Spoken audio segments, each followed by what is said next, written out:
Well, huge pressure on South Africa's Finance Minister Pravin Gordhan. Of course, he was summoned to appear in court by the National Prosecuting Authority over a charge of fraud. And over the weekend, business leaders came out and publicly expressed support for the embattled finance ministers. Business leaders like Grant Pattison, the chairman of NRG Energy, the government leaders like the Deputy President of the Republic and the African National Congress, Cyril Ramaphosa. Of course, this is the MoneyMakers. I'm Bruce Whitfield. Tonight, I'm joined by the Brait Founder, Antony Ball, to discuss just how business can make a real impact to help steer the economy on a growth path. You've added, Antony, your name to a list of about 15 people in there, Grant Pattison and Jacko Marie and Russell Loebscher and others, saying this far and no further. Stop messing with the finance minister. The consequences are far-reaching if you do.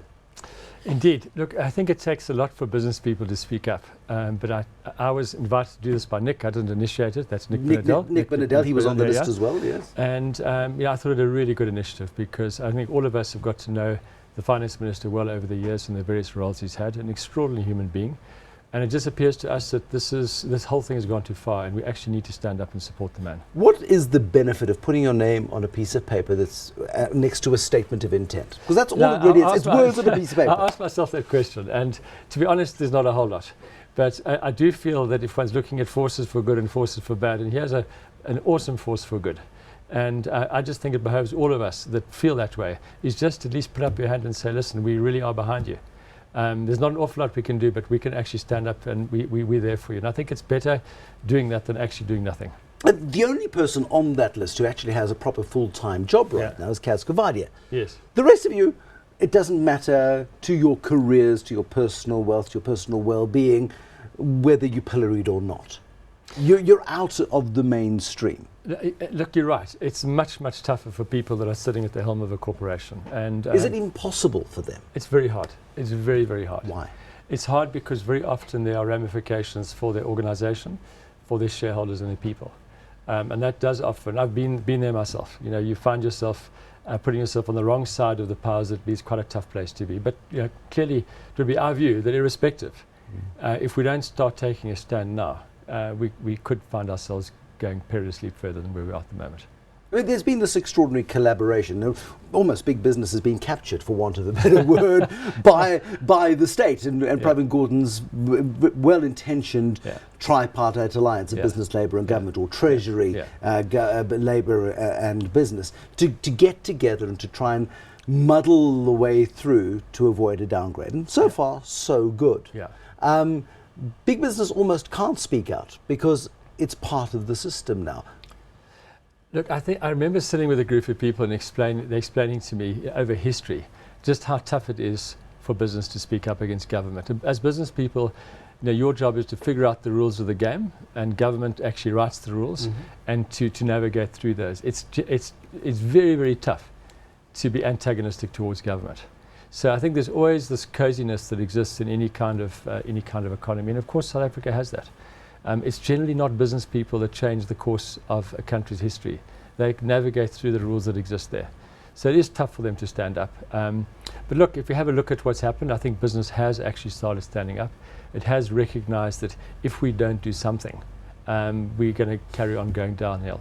And I think this collaboration that's taken place with government and business and labour, I think has been a constructive thing.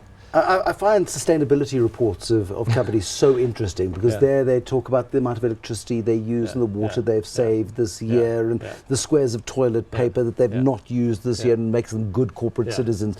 Nowhere in any company sustainability report does anybody dare say, since the days of Tony Treyer when Thabo Mbeki tore a strip off him, to talk about political risk.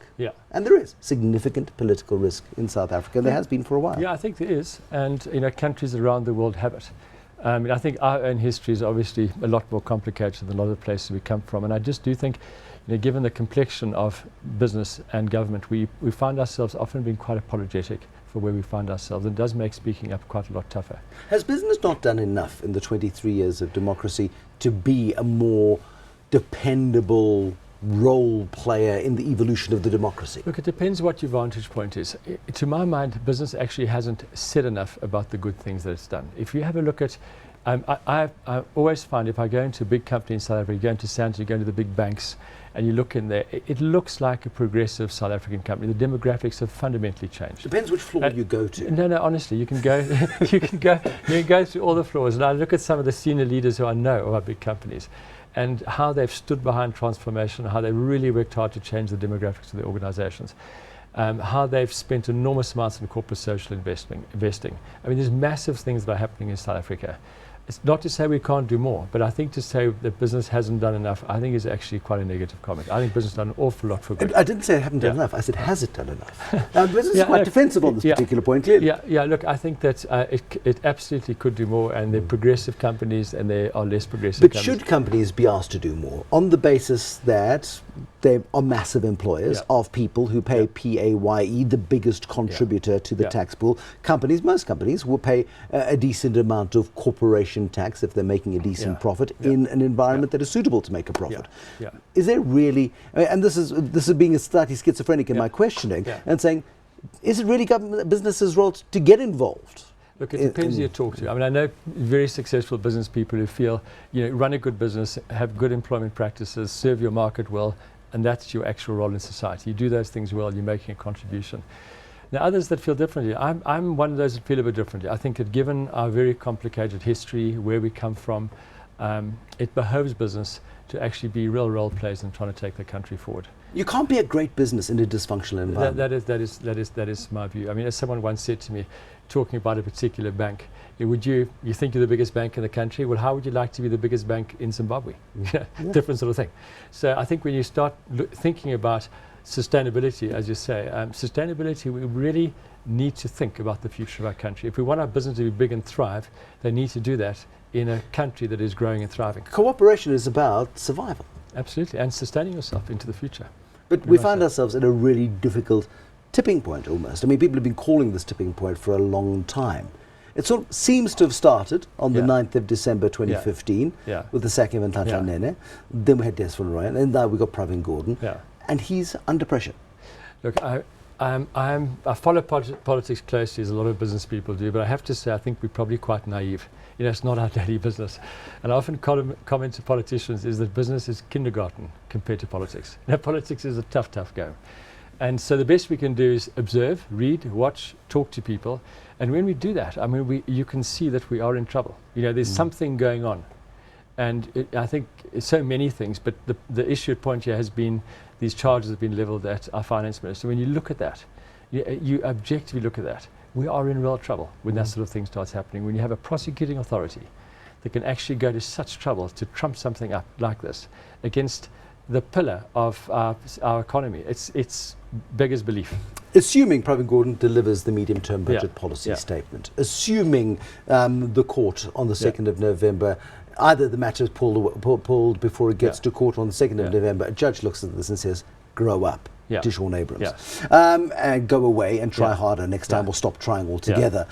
Assuming all of that happens in the natural order of things as they should play out, December downgrade, yes or no? My own view is yes. I think that why is it inevitable? I think it's inevitable because so many of the triggers that have been put out there about economic policy, political risk, growth in the economy, I think so many of those things we just don't seem to have made enough progress on. Do we need the downgrade? It depends what view you take. I mean, I think I would love us not to have the downgrade, but I'm one of those that deeply believes democracy is going to win this thing, but it's going to be messy until we get there. And maybe a downgrade is just part of that process of getting messy.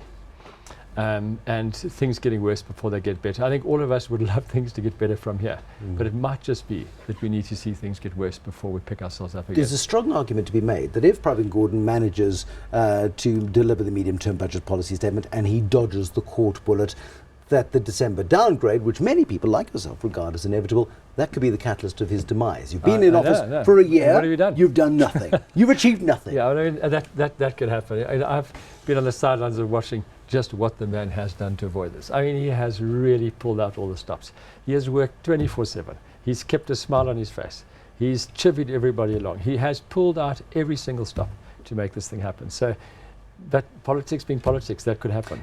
Could you imagine how much more successful we'd be as a society if people could focus on their day jobs without having to watch their backs all the time? No, I mean, I think we all feel that. I find it quite exhausting, actually. I've got a kid at university to add to matters. So you layer all of the South African stuff. It's actually, it's very distracting, actually. It really is. You've got a vested interest now with the university system. How I mean, this academic year is distinctly under threat. It causes enormous knock-on problems into the year ahead, even if the year ahead next year can start.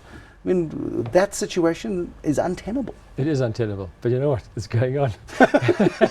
and it's desperately frustrating that one can't actually fix it. But it is looking like the academic year is under risk at some of our great universities. It's very worrying. Who do you sue as a dad?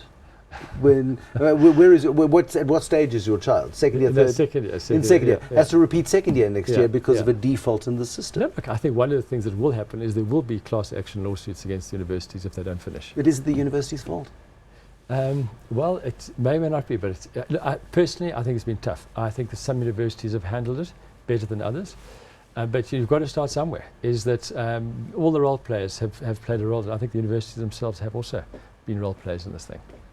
It's a really tough call to make. Really tough call, yeah. Antony Ball, thank you so much for coming in. Nice to see you, Bruce. It's nice to see Antony Ball. He is the Brait Founder and part of a group of signatories on a statement supporting Pravin Gordhan. A list of luminaries there, most of them retired. But it is much easier, of course, to sit on the sidelines of the mainstream economy and be able to talk about these issues than be involved and be accountable to boards, and boards accountable to shareholders, and of course shareholders dependent in many cases on government business to get the job of business done. We've seen what's happened to the likes of Royal Khoza when he was chairman of Nedbank, of course, and how he was torn apart when he dared state the obvious 4 years ago. Other leadership issues, other contestations, of course, to discuss next time on the MoneyMakers. Till then, have a very good evening. Good night.